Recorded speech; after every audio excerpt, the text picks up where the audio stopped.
Magandang umaga po mga kapatid sa bawat isa sa atin sa pangalan ng ating Panginoong Hesus. Narito po tayo sa ating pong Sunday Worship Celebration. Mga kapatid, bago po tayo magpasimula, tayo ay naniniwala po sa kapangyarihan po ng deklarasyon.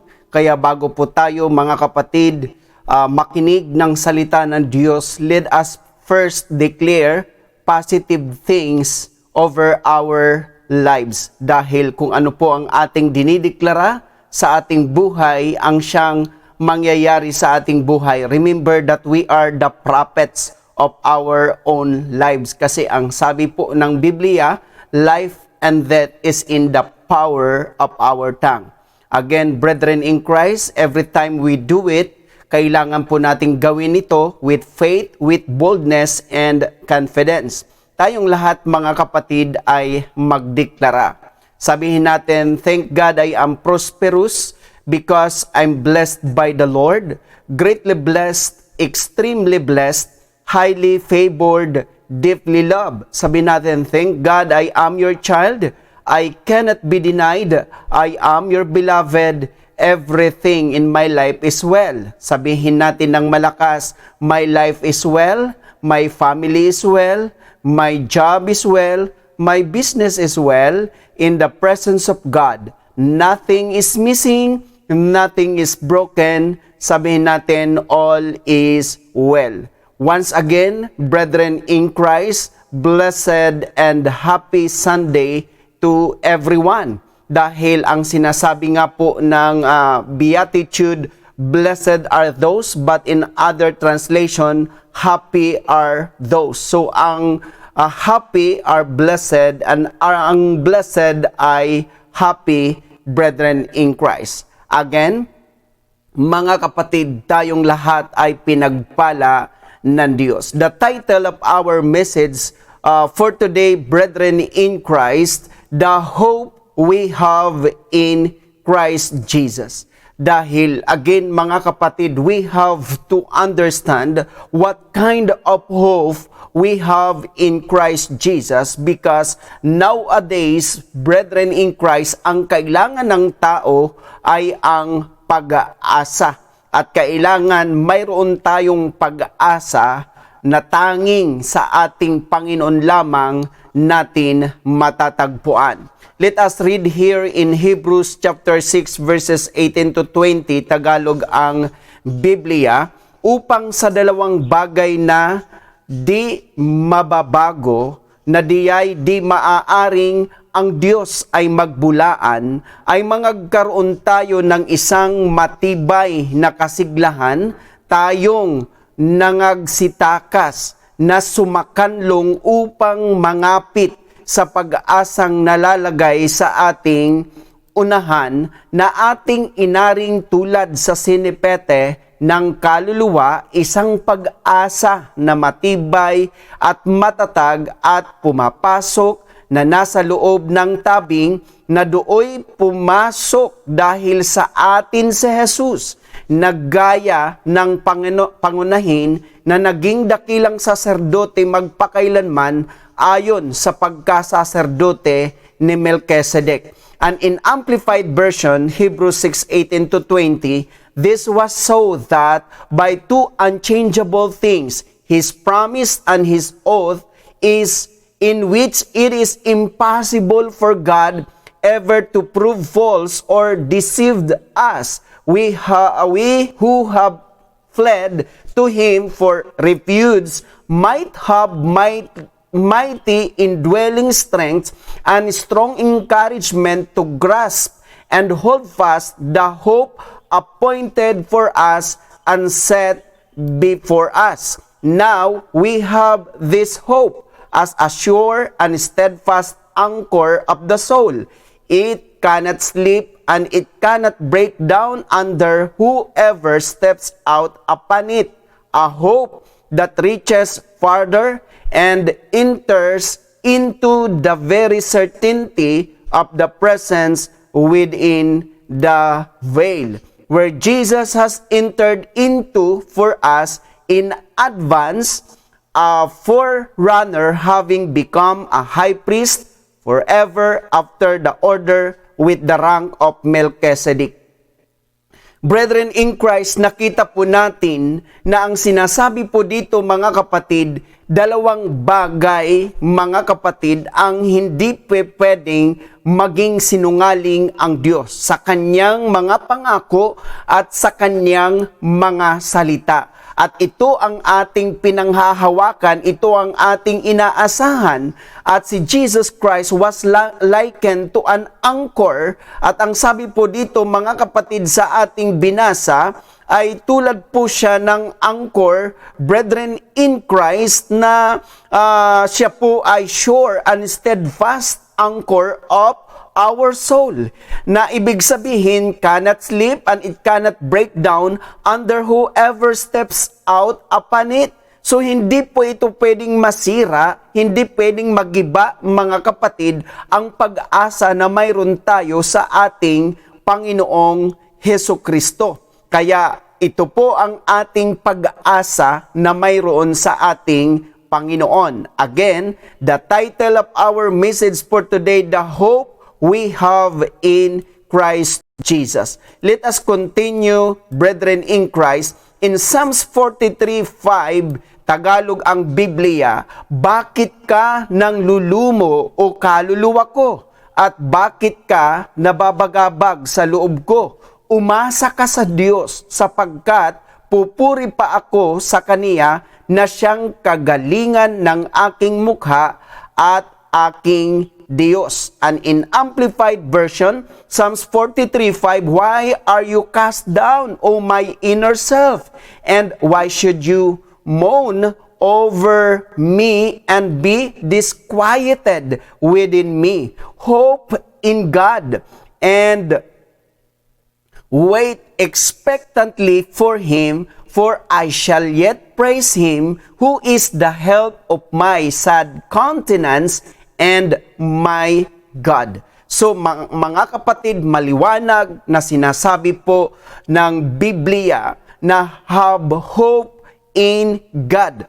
Umasa tayo sa Diyos. At maganda ang pagkasabi sa Amplified, hope in God and wait expectantly for Him. So while we are hoping in God, brethren in Christ, we have to wait expectantly for Him.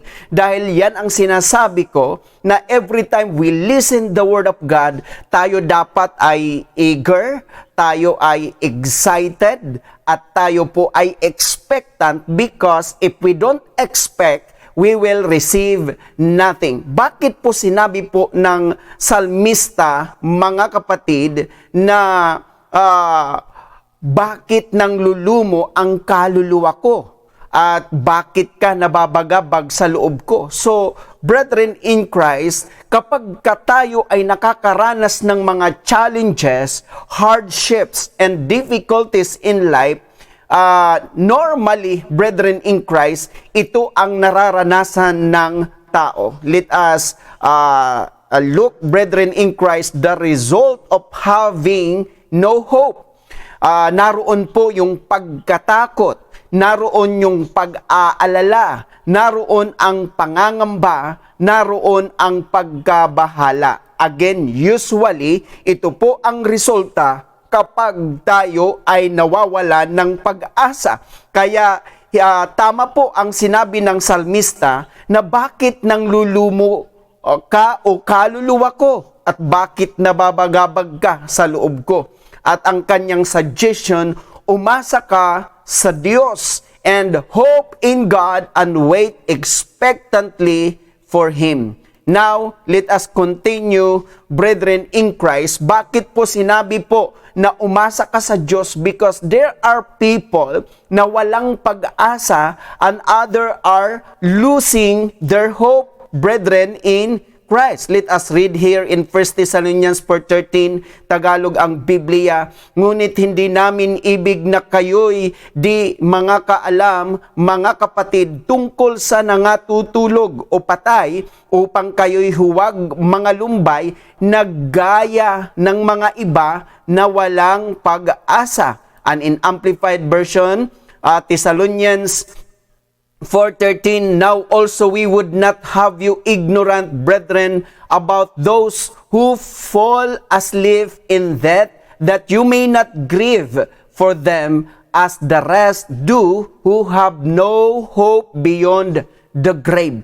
So, brethren in Christ, other people have no hope, and other people losing their hope, brethren in Christ. Nawawala ng pag-asa because of what they are experiencing in life, because of what they are encountering in life.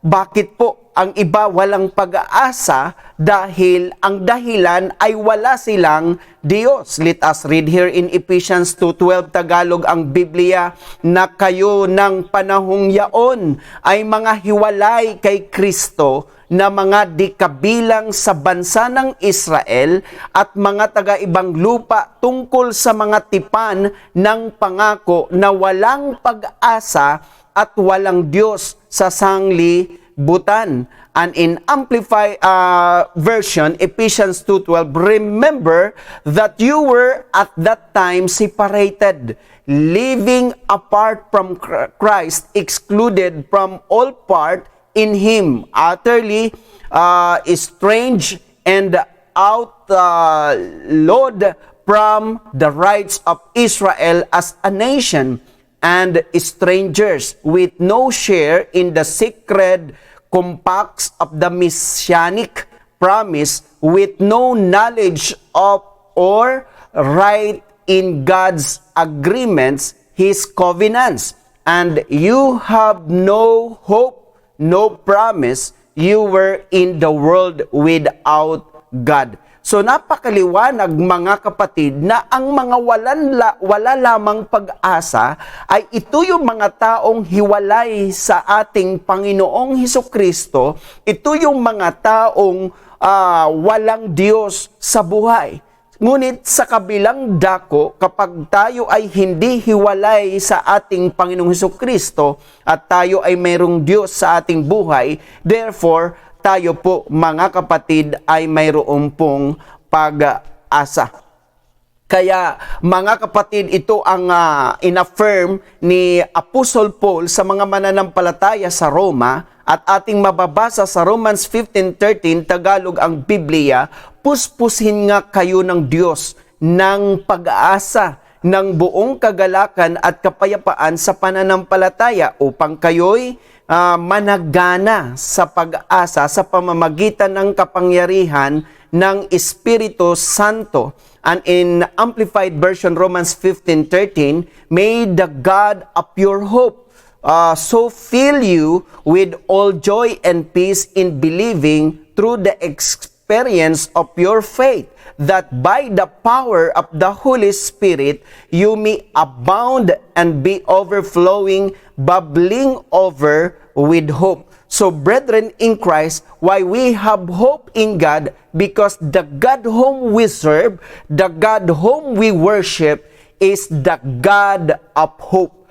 Ang Diyos na ating sinasamba, ang Diyos na ating itinataas, ang Diyos na ating pinaglilingkuran ay Diyos ng pag-asa. Kaya kapag tayo ay may Diyos and we are abided in Christ Jesus, brethren in Christ, we have hope. Napakaliwanag po ng sinasabi ng talata. At sino po talaga ang pag-asa, mga kapatid? Ito po ay direktang ipinaliwanag po ni Apostle Paul, mga kapatid, sa kanyang mentee, walang iba kundi si young Timothy. At ating mababasa yan sa 1 Timothy 1:1, Tagalog ang Biblia. Si Pablo, na apostol ni Kristo Jesus ayon sa utos ng Diyos na ating tagapagligtas, at ni Kristo Jesus na ating pag-asa.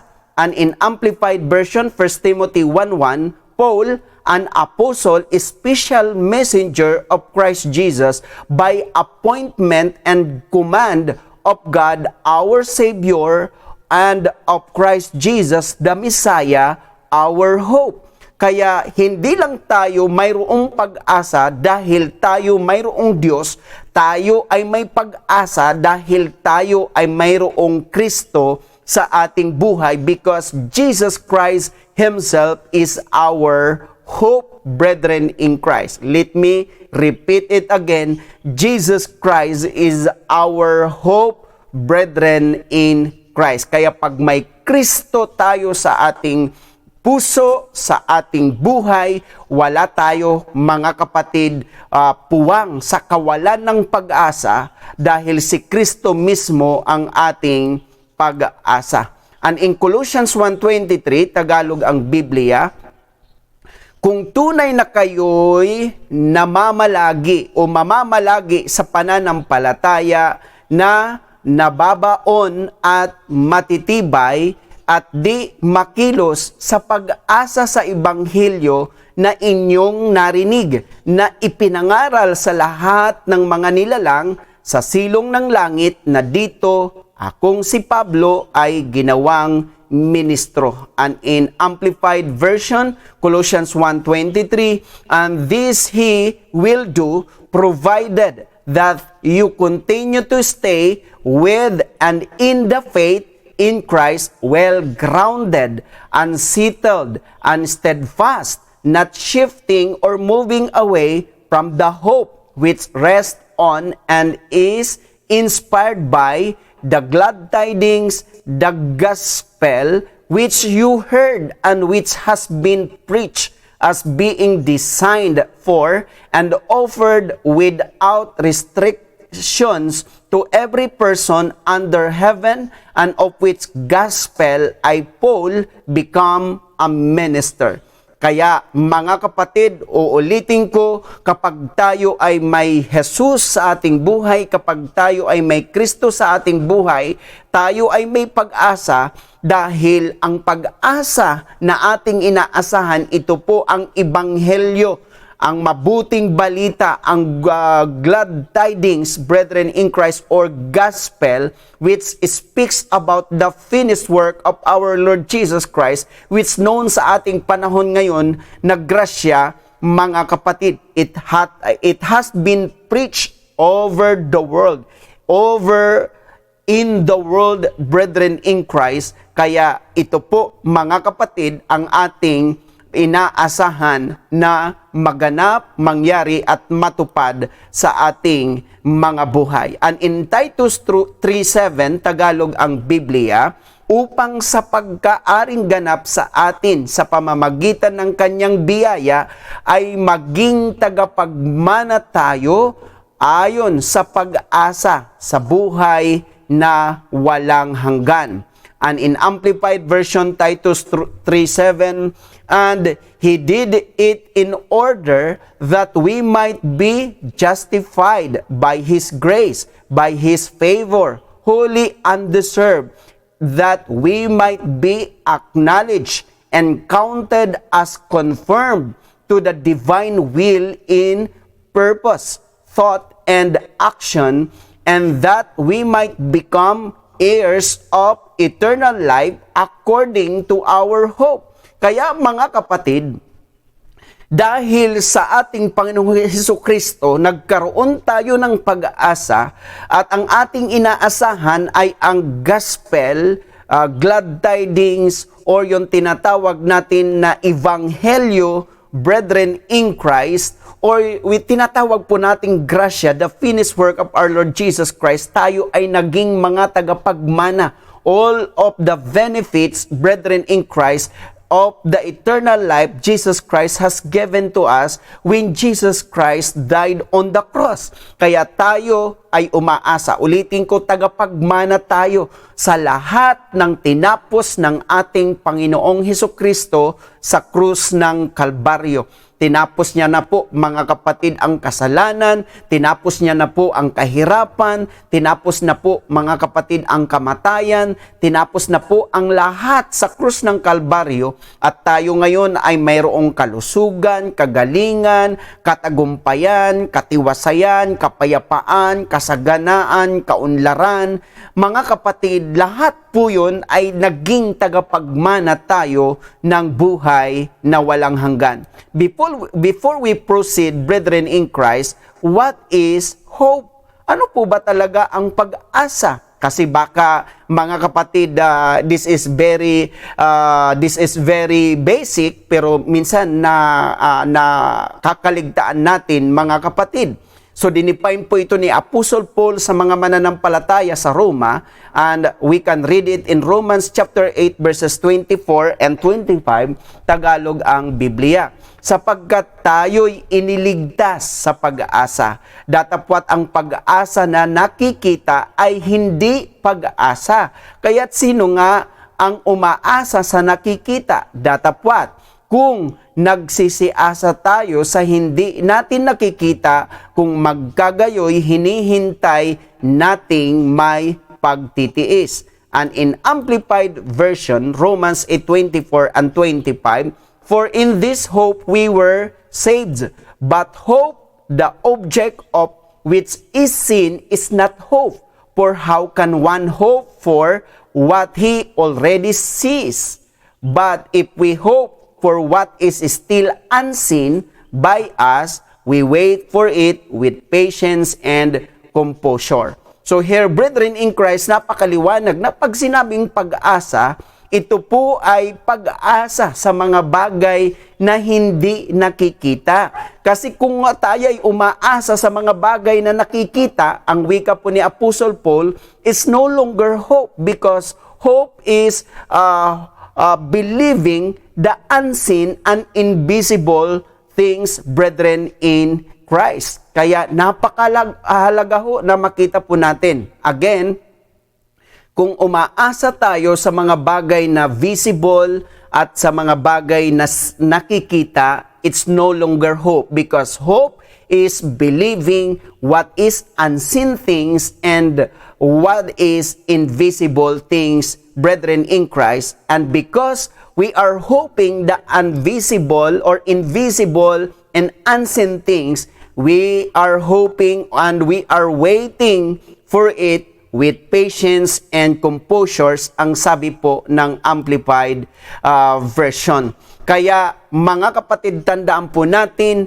ang pag-asa na mayroon tayo sa Diyos ay pag-asa na hindi humihiya, dahil ang sabi ng Romans 5:5, Tagalog ang Biblia, at ang pag-asa ay hindi humihiya sapagkat ang pag-ibig ng Diyos ay nabubuhos sa ating mga puso sa pamamagitan ng Espiritu Santo na ibinigay sa atin. And in Amplified Version, Romans 5:5, such hope never disappoints or deludes or shames us, for God's love has been poured out in our hearts through the Holy Spirit who has been given to us. Kaya mga kapatid, ito po ay garantiya that we have the Holy Spirit, and the love of God has been poured out into our hearts. Ito po ay garantiya sa atin na ang pag-asa na mayroon tayo ay hindi ho tayo mapapahiya. The hope that we have will never disappoint us, or never deludes us, or never shames us, brethren in Christ. Kaya kapag tayo ay umasa sa Diyos, mga kapatid, at anuman ang ating inaasahan, pakatandaan natin na hindi ka mapapahiya, dahil mayroon tayong pag-aasa sa Diyos at pag-asa sa ating Panginoon Kristo sa pamamagitan ng Ebanghelyo na tinanggap natin, at iyan po ay biyaya, at tayo ay naging tagapagmana sa lahat ng tinapos na gawa ng ating Panginoong Hesukristo sa krus ng Kalbaryo. Kaya tingnan po natin mga kapatid na dapat hindi tayo nananangan sa pag-asa ng tao. Manangan tayo sa pag-asa ng Diyos. At si Abraham, mga kapatid, ay tinaguriang ama ng pananampalataya or father in faith, dahil sa kanyang pag-asa sa Diyos, hindi sa pag-asa sa tao. And Romans 4:17 hanggang 18 ating mababasa, Tagalog ang Biblia, gaya ng nasusulat, ginawa kitang ama ng maraming bansa sa harapan niyaong kaniyang pinananampalatayanan, sa makatwid bagay ang Diyos na nagbibigay na buhay na na nagbibigay ng buhay sa mga patay, at tumatawag sa mga bagay na hindi pahayag na tila hayag na.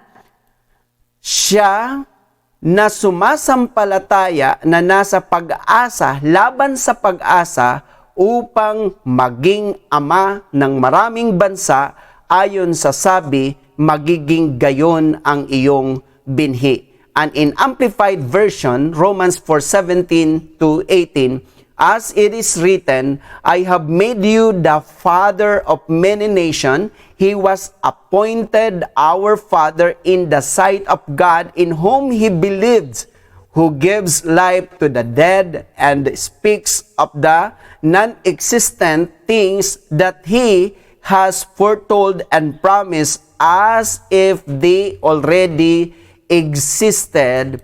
For Abraham, human reason for hope being gone, hope in faith that he should become the father of many nations as had been promised. So numberless shall your descendants be. So here, brethren in Christ, nakita po natin na si Abraham ay pinanghawakan ang pangako ng Diyos at hindi niya pinananganan ang pag-asa sa tao, kundi ang pag-asa sa Diyos. Kaya tinagurian siya ng ama ng maraming bansa, mga kapatid, dahil ang Diyos na sinasampalatayanan ni Abraham ay kayang bumuhay ng mga patay, and of course, kaya niyang papangyarihin ang mga bagay na hindi pa nangyayari, o kaya niyang pairalin ang mga bagay na hindi pa umiiral, mga kapatid. Kaya dito, ang ating pag-asa, hindi po dapat pag-asa sa tao, kundi ang pag-asa na mayroon tayo dapat ay pag-asa po sa Diyos. At ang ating pag-asa, mga kapatid, is not just a portion sa buhay po natin. Kailangan from the beginning, we know our Lord Jesus Christ until we will be taken with Him, brethren in Christ, into heaven. Dapat umaasa tayo at dapat nabubuhay tayo sa pag-asa, dahil ang wika sa Hebrews 6:11, Tagalog ang Biblia, at ninanasa namin na ang bawat isa sa inyo ay magpakita ng gayon ding sikap sa ikalulubos ng pag-asa hanggang sa katapusan. And in Amplified Version, Hebrews 6:11, but we do not strongly and earnestly desire for each of you to, let me repeat, but we do strongly and earnestly desire for each of you to show the same diligence and sincerity all the way through in realizing and enjoying the full assurance and development of your hope until the end. So here, brethren in Christ, napakaliwanag na ang pag-asa natin ay hanggang sa katapusan. Tulad ng sinabi ko, mula nang makilala natin ang ating Panginoon Kristo hanggang sa makapiling natin siya sa kalangitan, kailangan tayo ay mabuhay sa pag-asa at lumakad sa pag-asa, mga kapatid, tulad ng mga mananampalataya sa Scripture. So again, brethren in Christ, dahil ang ating tinatalakay ay the hope that we have in Christ Jesus, ating pong i-acronym ngayon, mga kapatid, ang BLOWS, B-L-O-W-S, brethren in Christ. First point, we have blessed hope in Christ Jesus. Ang pag-asa na mayroon tayo sa ating Panginoon ay pag-asa na mapalad. At ating mababasa yan sa Titus 2:13, Tagalog ang Biblia, na hintayin yaong mapalad na pag-asa at ang pagpapakita ng kaluwalhatian ng ating dakilang Diyos at tagapagligtas na si Hesukristo. And in Amplified Version, Titus 2:13, waiting and looking for the fulfillment, the realization of our blessed hope even the glorious appearing of our great God and Savior Christ Jesus, the Messiah, the Anointed One. So mga kapatid, tayo po ay mayroon pong blessed hope. What does it mean, mga kapatid, ng tinatawag na blessed hope? Bakit tayo mayroong mapalad? Kasi mga kapatid, puro blessing ang ating pong matatanggap, puro blessing ang ating mararanasan kapag tayo ay umasa sa Diyos at umasa sa ating Panginoong Hesukristo. Kasi alam naman po natin, mga kapatid, na wala siyang plinano sa atin na anumang negatibong bagay, kundi ang lahat ng plinano ng Diyos sa atin ay pawang ikapagpapala natin, mga kapatid, at ito ang ating inaasahan. That's why it is called, brethren in Christ, na blessed hope. Second point, we have living hope in Christ Jesus. Kasi kung ang ibang mga tao na hiwalay kay Kristo, walang Diyos sa buhay, ay mayroon silang patay na pag-asa. Meaning, pag sinasabing patay na pag-asa, hindi nangyayari, hindi natutupad, hindi nagaganap. Ang tawag dyan ay patay na pag-asa. Pero tayo ay mayroong buhay na pag-asa sa ating Panginoong Hesukristo. Let us read here in 1 Peter 1:3, Tagalog ang Biblia, purihin nawa ang Diyos at Ama ng ating Panginoong Kristo na ayon sa kanyang malaking awa ay ipinanganak na muli tayo sa isang buhay na pag-asa sa pamamagitan ng pagkabuhay na maguli ni Hesukristo sa mga patay. And in Amplified Version, 1 Peter 1:3, praise, honored, blessed be the God and Father of our Lord Jesus Christ, the Messiah. By His boundless mercy, we have been born again to an ever-living hope through the resurrection of Jesus Christ from the dead. Bakit po tayo naging Kristiyano? Bakit tayo naging mananampalataya? Bakit tayo naging born again? Bakit tayo naging mga anak ng Diyos? Bakit tayo naging kabilang sa pamilya ng Diyos para maranasan natin ang buhay na pag-asa, mga kapatid? At ang wika pa nga ng Amplified, ever-living hope, patuloy na buhay na pag-asa, patuloy na nabubuhay na pag-asa. Kaya kung gusto natin magkaroon ng buhay na pag-asa, we can only find it in our Lord Jesus Christ, brethren in Christ. And the third point, we have overflowing hope in Christ Jesus. Mayroon po tayo, mga kapatid, nag-uumapaw na pag-asa because remember that our God is not the God of enough, our God is the God of more than enough. Romans 15:13, Tagalog ang Biblia, puspusin nga kayo ng Diyos ng pag-asa, ng buong kagalakan at kapayapaan sa pananampalataya upang kayo'y managana sa pag-asa sa pamamagitan ng kapangyarihan ng Espiritu Santo. And in Amplified Version, Romans 15:13, may the God of your hope so fill you with all joy and peace in believing through the experience of your faith, that by the power of the Holy Spirit, you may abound and be overflowing, bubbling over with hope. Mga kapatid, ibig sabihin, once we have an overflowing hope or bubbling over hope, brethren in Christ, or we are abounding in hope, meanings we are influencing others, brethren in Christ. Let me repeat, brethren, we become an influencer, or we are influencing others so that they may also have hope in God.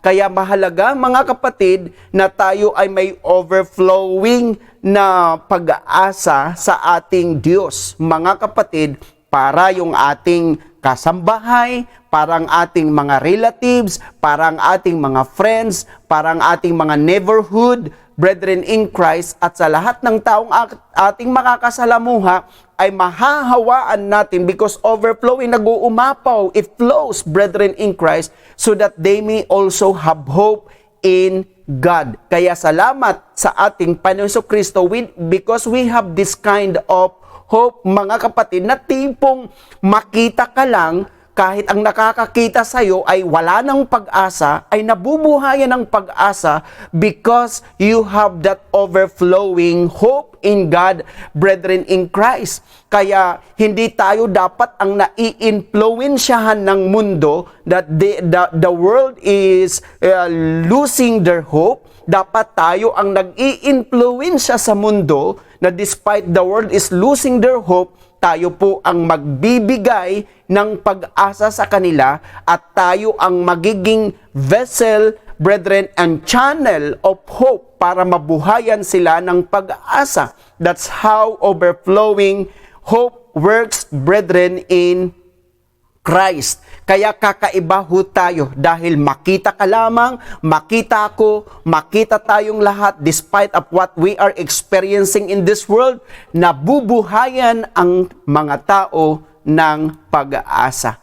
Fourth point, we have well-founded hope in Christ Jesus. Bakit po ang iba nasishaken? Bakit po ang iba natitinag, mga kapatid? Bakit po ang iba ay gumigiba? Bakit po ang iba bumibigay? Because wala silang well-founded hope. But praise be to God, tayo na mga anak ng Diyos, born again, Krisyano at mananampalataya, our hope that we have in Christ Jesus ay well-founded, mga kapatid. Let us read it in 2 Thessalonians 2:16, Tagalog ang Biblia.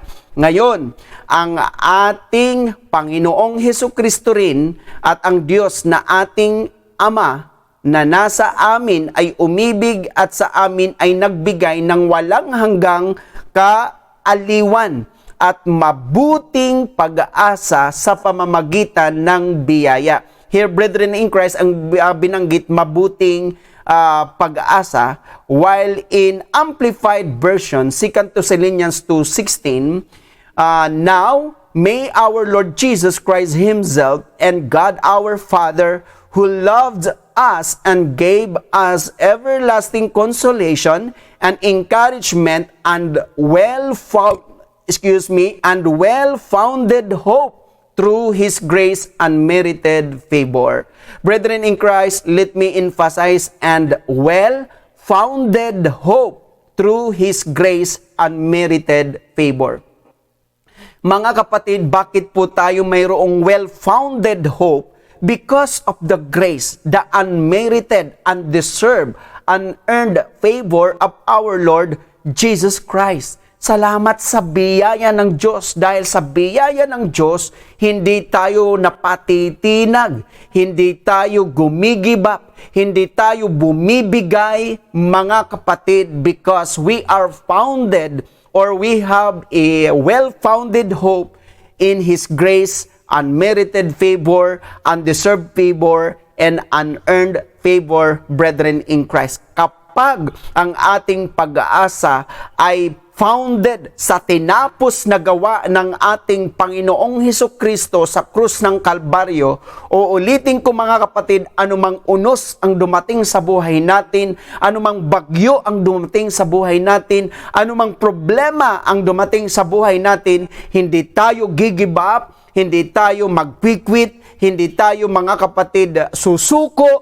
Why? Because we have well-founded hope, brethren in Christ Jesus, through His grace, brethren in Christ. And fifth point, last point, we have strong hope in Christ Jesus. Mayroon po tayo tinatawag na matibay na pag-aasa. Bakit mga kapatid, whether we like it or not, hanggat nandito tayo sa mundo, hindi tayo pwedeng umiwas of what is happening in the world. Kaya nga sinabi ni Jesus sa kanyang mga disipulo, in the world we have tribulations, we have trials, we have, sabihin natin, grievance, brethren in Christ. But cheer up, I have overcome the world. That is the promise of our Lord Jesus Christ. Kaya unavoidable not to experience while we are here on earth ng mga challenges, difficulties, and hardship in life. Subalit, dumating man ito sa ating buhay, mga kapatid, ay tayo ay mayroong matibay na pag-asa. Let us read here in Hebrews 6:19, Tagalog ang Biblia, na ating inaring tulad sa sinipete ng kaluluwa, isang pag-asa na matibay at matatag at pumapasok nasa loob ng tabing. And in Amplified Version, Hebrews 6:19, now we have this hope as a sure and steadfast anchor of the soul.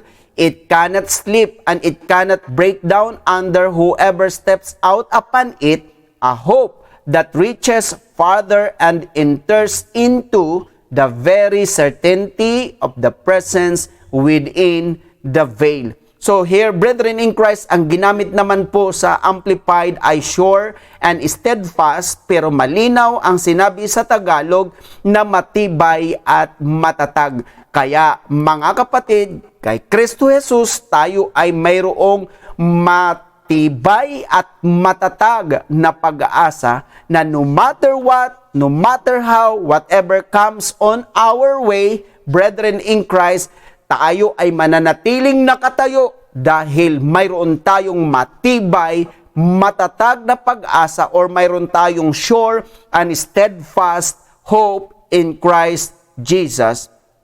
Kaya salamat sa Panginoon dahil again, hindi man natin ginugusto na magkaroon tayo ng mga suliranin, hindi man natin ginugusto na magkaroon tayo ng problema, hindi man natin ginugusto na magkaroon tayo ng sigalot sa buhay. Subalit mga kapatid, one thing for sure, maranasan man natin ang mga bagay na ito, mayroon tayong matibay at matatag na pag-asa sa ating Panginoon. At the end, mananatili kang nakatayo, mananatili kang malakas, at mananatili kang nagpapatuloy sa ating Panginoon because you have such a strong faith in Christ Jesus, brethren in Christ. Kaya kung kanina may resulta ang pagkakaroon ng kawalan ng pag-asa, mayroon rin po resulta ang pagkakaroon ng pag-asa sa ating Panginoong Hesukristo. Result of having hope in Christ Jesus, hindi na tayo natatakot, hindi na tayo nag-aalala, hindi na tayo nangangamba, hindi na tayo nababahala. Mga kapatid, malalaman mo kapag may pag-aasa ka sa ating Diyos, may pag-aasa ka sa ating Panginoon, mga kapatid, dahil wala nang dahilan para pa tayo ay matakot, wala nang dahilan para pa tayo ay mag-alala, wala nang dahilan para pa tayo ay mangamba, wala nang dahilan para tayo ay mabahala. Mga kapatid, tayo ay hindi na kailanman matatakot, hindi na tayo kailanman mag-aalala, at hindi naman tayo kailanman mangangamba, at hindi na tayo kailanman mababahala, mga kapatid. Yan po ang uri ng pag-asa na mayroon tayo sa ating Panginoong Hesukristo. In 1 Corinthians, brethren in Christ, 13:13, ito po ang wika sa Tagalog ang Biblia. Datapwat ngayoy nananatili ang tatlong ito, ang pananampalataya, ang pag-asa, at ang pag-ibig. Ngunit ang pinakadakila sa mga ito ay ang pag-ibig.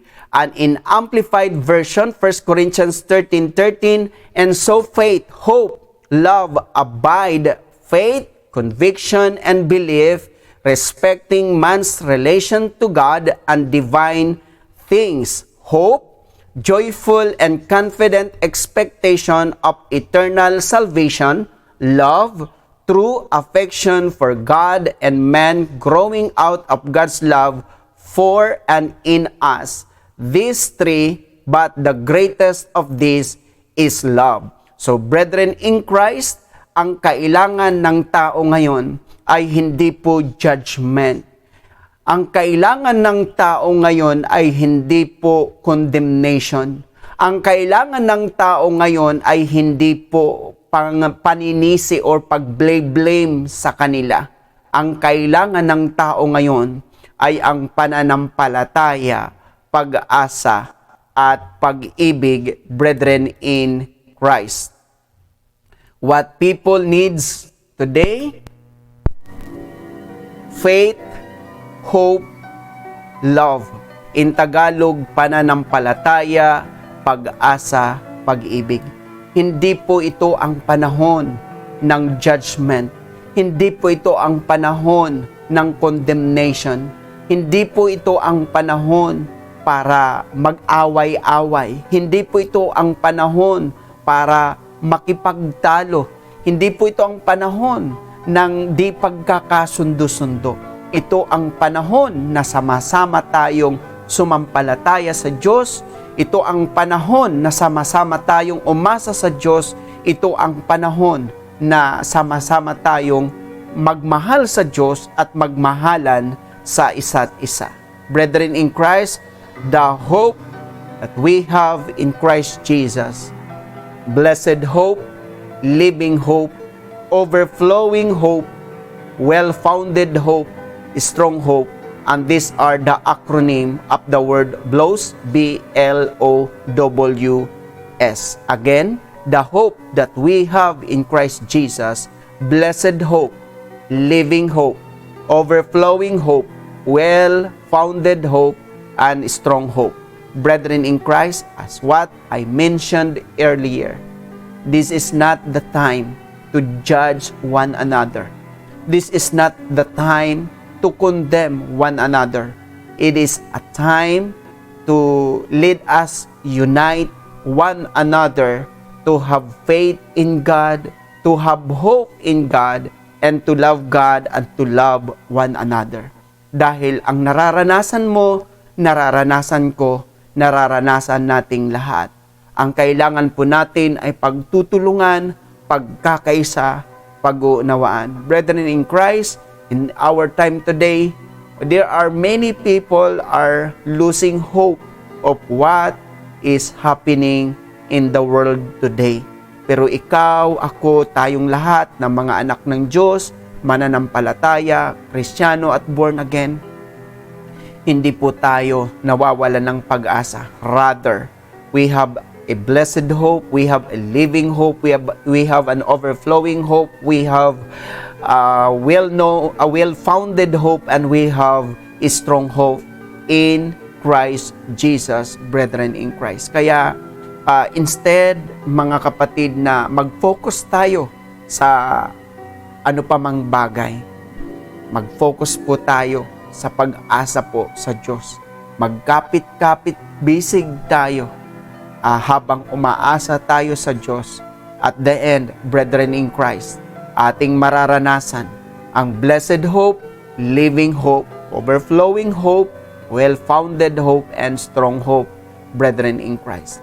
Naway, at the end of this battle, brethren in Christ, at the end of these challenges, hardship, and difficulties we are encountering in this world, brethren, manatili tayo nakatayo, manatili tayong matibay, manatili tayong matatag, at manatili tayong umaasa sa Diyos. Mga kapatid, ulitin ko po, napakaraming tao ngayon, hindi lamang po mga tao sa mundo, maging ang mga ilang mga mananampalataya ay nawawalan ng pag-asa. Don't ever lose your hope, brethren in Christ. Have hope in God and wait expectantly from Him, brethren. Tayo po ay manalangin sa Diyos. Panginoon, kami po ay nagpapasalamat. Alam po namin, Lord, na mayroong kayong mabuting plano sa amin. Mayroong kayong mabuting layunin sa amin. Nagpapasalamat kami, O Diyos, dahil hindi man ninyo kagustuhan, hindi man namin kagustuhan, ang makaranas kami, Lord, ng mga testings, trials, troubles, tribulations, temptations in this world, amin pa rin pong ikinagagalak because we have a blessed hope in you. We have a living hope in you. We have an overflowing hope in you. We have a well-founded hope in you. And we have a strong hope in you. Lord, maasa ho kami na sa kabila ng aming mga nararanasan, sa kabila po ng mga aming naiinkwentro sa buhay na ito, Lord, sa iyo kami umaasa dahil alam namin na wala na po kami magagawa sa ganang aming sarili. Ipinagkakatiwala namin sa iyong mga kamay because we have nothing to do about what is happening in this world. You can only do something. You alone can do something of what is happening in this world. Lord, huwag niyo pong hayaan ng iyong mga anak, ang mga born again, mga Kristiyano, mananampalataya, ay mawalan po ng pag-asa sa inyo. Tulungan niyo po kami na manatiling matatag, manatiling matibay yung aming pag-asa sa inyo. Alam po namin, God, na mayroon po kaming buhay na pag-asa sa inyo. Hayaan po ninyo na yung mga nakikinig ngayon na aming mga kapatid, kaibigan, kapanampalataya, kung nakakaranas po sila that their hope is losing, Lord, help them na patatagin niyo po, pagtibayin niyo po ang pag-asa na mayroon sila. Dahil alam po namin, Panginoon, na kaming mga anak mo, kaming kabilang ng pamilya mo, dapat po kami mabuhay sa pag-asa. Panginoon, hayaan niyo po kami, Panginoon, na patawarin niyo po kami sa pagkukulang namin kung minsan nawawalan po kami ng pag-asa. Minsan nawawalan kami ng pagtitiwala. But Lord, hindi po nakabase ito lahat sa aming kakayanan, kundi nakabase po ito sa iyong biyaya. Panginoon, salamat. Salamat dahil alam po namin na you are doing something para sa aming mga ini-expect, sa aming mga inaasahan ay mangyari sa aming mga buhay. Thank you, Lord. Thank you, Lord, for your goodness. Patuloy po ninyong pasaganain kami sa iyong biyaya. Patuloy niyo po kaming pasaganain sa iyong pagpapala. Huwag na huwag po ninyong pagkukulangin ang iyong mga anak. Dahil your grace is sufficient for us. Salamat, Jesus. Salamat, Lord. I decree, blessing upon blessing, grace upon grace, favor upon favor, gift upon gift. And salamat, Panginoon, sa kabutihan mo, sa kabutihan, victory upon victory, Jesus, ang patuloy naming maranasan. Thank you, Lord. Hayaan po ninyo na at the end of these challenges, matagpuan niyo po kami na nakatayo, matatag, matibay, at nagpapatuloy sa paglilingkod sa inyo. This we pray in Jesus' mighty name. Amen and amen. Good morning, brethren in Christ. Once again, the hope we have in Christ Jesus. Brethren, thank you po for watching, and if you were blessed with this message, you can have a watch party with your friends, with your family, with your relatives, so that they may be blessed also as what have we experienced, brethren in Christ. Kaya again, salamat sa inyo pong oras, sa inyong pong panahon na sinamahan po ninyo